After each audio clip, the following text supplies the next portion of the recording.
What would you do if the person you were about to marry dumped you over a rumor started by people who barely knew either of you, and then begged you back before the night was even over? I need to lay out 5 years with a woman named Mira.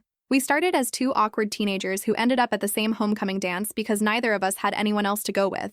And somehow that turned into on and off dating for 2 years before we finally made it official and stayed that way. She was there for my worst family arguments.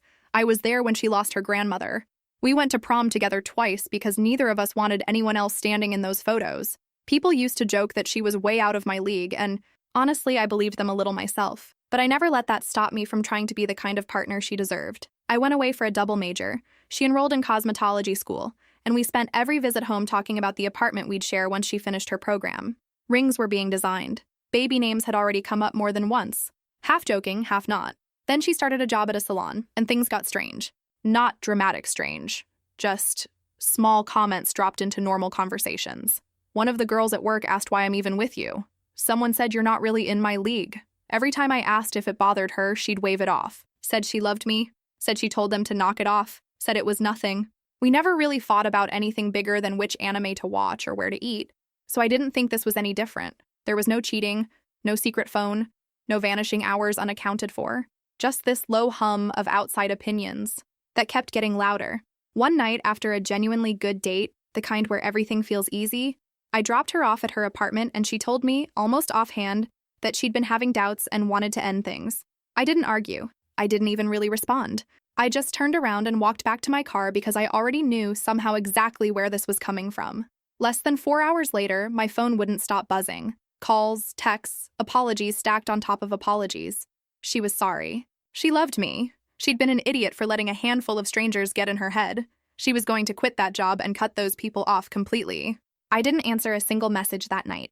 I packed my laptop, left my apartment the next morning, and worked remotely from a quiet spot with decent Wi-Fi because I genuinely didn't trust myself to be reachable yet. Word spreads fast when you share 80% of your friend group with someone. People who cared about both of us were confused, then concerned, then worried enough that Mira's parents started calling me directly. I stayed silent long enough that my boss eventually pulled me into an emergency video call. And when the picture connected, there were 2 police officers standing behind him. Someone, unnamed, had requested a wellness check after nobody could reach me for over a day. I had to explain on the spot that I was fine, just off the grid by choice. That same night, going through the graveyard of missed calls, I found a voicemail, telling me the engagement ring was finished and ready for pickup. The timing felt almost cruel. I picked it up anyway. Paid for, so I collected it, boxed it myself. I'd built a custom box for the proposal, and drove to her parents' house because I'd promised to show up that evening regardless of what had happened.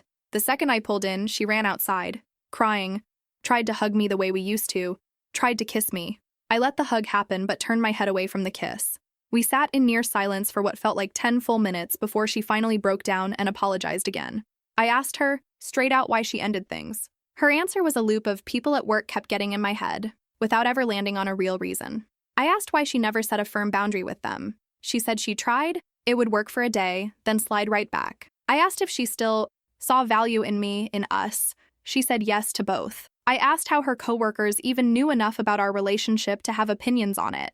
And it turned out she'd been talking about our dates, our anniversaries, our whole history, loudly enough, at work that people had built entire narratives out of it. I told her flatly that sorry wasn't a fix.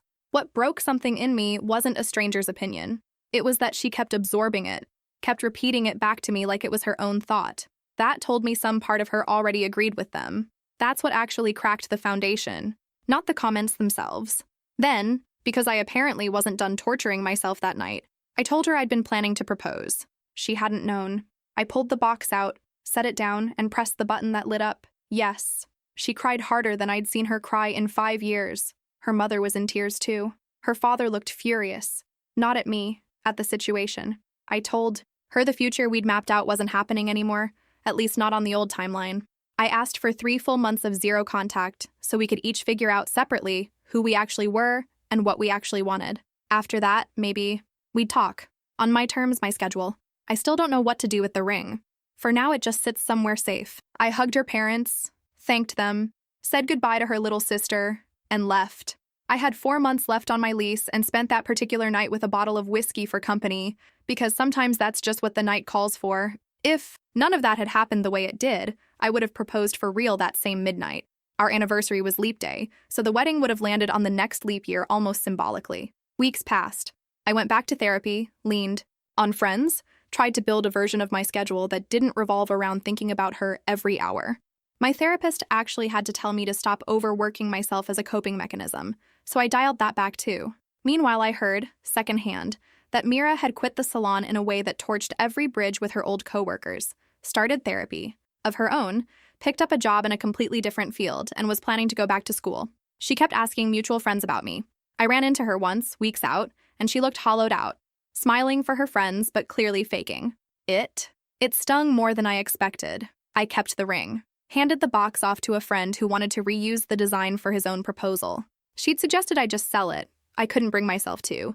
I meant to hold the full 3-month silence, but life doesn't respect plans like that. We crossed paths twice. Once at her sister's school play because a pinky promise is a pinky promise and some things you don't break regardless of circumstances. And again at a mutual friend's birthday where we kept polite distance and small talk. Then everything shifted. For about a month, I'd been getting sharp headaches behind one eye, blurring my vision, and I brushed it off as stress. One afternoon out with friends, I slowed down mid-conversation, swayed, and would have hit the pavement if someone hadn't caught me. I seized for close to a minute. I don't remember most of that day. I'm piecing it together from what my friends told me afterward.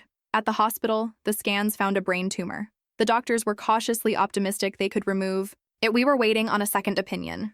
My friends called everyone, including Mira's entire family. She showed up. She's been my one approved hospital visitor this whole week, currently asleep in one of those impossible plastic recliner beds they give visitors.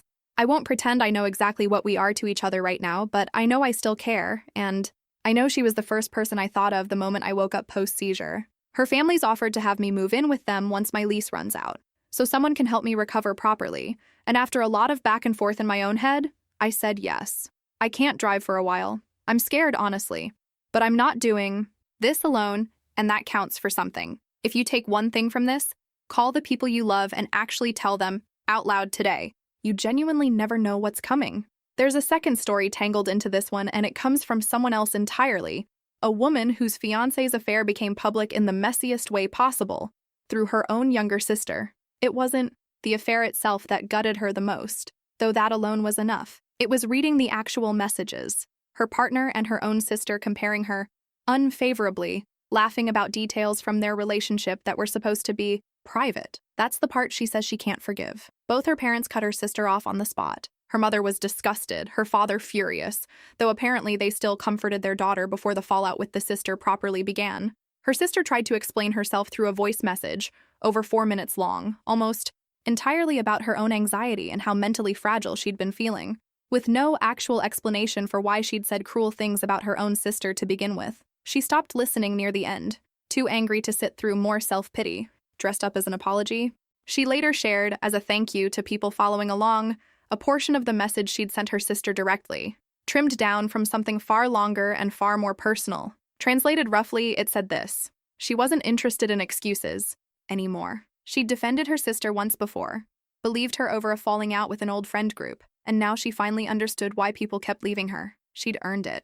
Being someone's other woman wasn't something to be proud of, and comparing bodies with the woman you betrayed wasn't something a person did if they had any self-respect left. She said she loved her once, past tense, and that whatever her sister had with the ex now would eventually turn lonely too. Except this time, nobody would be there to catch her. She closed it by saying they weren't sisters anymore, and if their paths crossed on the street, she'd cross to the other side to avoid it. The fallout kept unfolding. Their parents, already paying for both daughters' private college educations, stopped funding the sister once they learned she'd spent money meant for school supplies on sneakers for the ex. The ex himself eventually messaged an apology, blaming manipulation, which she rejected outright. Her sister avoided her afterward, apparently convinced she'd get hit, which was never the plan. Later, the sister showed up at their parents' house claiming she and the ex had broken up, crying about anxiety again. Their mother reportedly told her she'd seen this exact outcome coming the moment she found out about the affair. Eventually, the sister and the ex got back together, then broke up again, with mutual acquaintances claiming both were unfaithful to each other or in some kind of open arrangement. She stopped keeping track and stopped caring. She sold the PC the ex had wanted back to a stranger online who'd read her story and offered to buy it, which covered the remaining payments and left her a little extra. When the ex asked for it back for free anyway, despite everything, she told him to cover the balance himself if he wanted it. He refused, predictably. Months later, her sister reached out from a new number, upset that the story had gone viral and been translated into other languages, insisting it clearly described her even without names attached. She got called names for it and told to delete the post. She refused, since it had already spread everywhere, and blocked the number. Around the same time, the ex started showing up uninvited, returning forgotten clothes, angling for conversation, once trying to kiss her cheek on his way out after she'd let him in only to hand off a bag of clothes. She shut that down fast and started looking into getting her building to restrict his access. As for their parents, they eventually gave the sister an ultimatum about tuition and effort, which she reportedly shrugged off, convinced they'd cave eventually the way they always had. The one thing she says she's genuinely afraid of now is her sister getting pregnant just to guarantee support keeps flowing. What made the whole thing sting extra was how normal everything looked right up until it didn't. Family dinners, holidays, the three of them, her sister, and eventually the ex once he'd been folded into the family for long enough that nobody blinked at him being there. Looking back now, she says she can point to small moments that probably meant something at the time. A joke that landed a beat too long, her sister always somehow free whenever the ex needed a +1 for something. But hindsight does that to everyone. It rewrites moments you shrugged off into evidence you swear you should have caught. The actual discovery wasn't even dramatic. No confrontation, no walking in on anything. A mutual friend trying to be helpful in the worst possible way, forwarded a screenshot thinking it was already common knowledge. It wasn't. She read it standing in her own kitchen, phone in one hand, and said the strangest part was how calm she felt for the first 30 seconds, like her body hadn't caught up to what her eyes had just processed. Then it caught up all at once. She said the anger didn't come in one wave either. First there was the numbness, then a kind of detached curiosity, where she actually scrolled back through months of messages just to understand the timeline, and only after she'd mapped the whole thing out chronologically did the real fury show up. That's when she wrote the message to her sister. Not in the heat of the first 5 minutes, but after hours of quietly reconstructing exactly how long she'd been lied to. She's mentioned since that translating that message into English for people to read wasn't easy, because so much of what made it hurt was specific. Inside jokes gone toxic, nicknames, references only two sisters would understand. She stripped those parts out, not to protect her sister, but because they weren't anyone else's business, and because rereading them herself was enough to unravel her all over again each time. The family logistics got messier before they got simpler. For a while, her parents tried to keep some thread of contact with the younger daughter, hoping distance and consequences would eventually prompt some kind of real accountability instead of performative crying. It didn't. Every attempt at a conversation reportedly circled back to the sister feeling attacked or misunderstood, as if the affair had happened in a vacuum with no other people involved. That pattern is what finally wore the parents down completely. Tuition money stopped. Phone calls stopped being answered on either side except through their grandmother, who apparently remains neutral territory for begging purposes only. Meanwhile, she watched her ex try on 2 very different versions of himself depending on who was in the room. Around mutual friends, contrite, quiet, saying all the right words about growth and regret. Around her directly, weirdly casual, like enough time had passed that the betrayal had expired, and they could go back to normal small talk about their day. She said the sneakers detail, her sister spending money set aside for school supplies to buy him a pair of shoes, was somehow the detail that made people the angriest when they heard it, more than the affair itself, because it was so specific and so petty that it made the whole thing feel almost comedic in how unnecessary it was. By the time the post started circulating with translations she hadn't approved, she said the surreal part wasn't the exposure. It was how many strangers reached out with nearly identical stories of their own. Sisters, cousins, best friends who'd crossed exactly the same line. She hadn't expected that. It made the whole thing feel less like a freak betrayal and more like a pattern she'd just never known existed until it happened to her. She's since rebuilt a life that has almost nothing to do with either of them. A new sense of who counts as a real friend. A short list of people who never once entertained her sister's side of the story. A quieter social calendar that no longer overlaps with the 2 people she used to trust most. She says the version of herself who found out about the affair standing in her kitchen would not recognize how unbothered she feels reading updates about their on and off relationship now. Proof, she figures, that time actually does what people promise it will, even when you don't believe them in the moment. She ends her account in a good place mostly. She stopped going to her favorite club since her sister started showing up there too.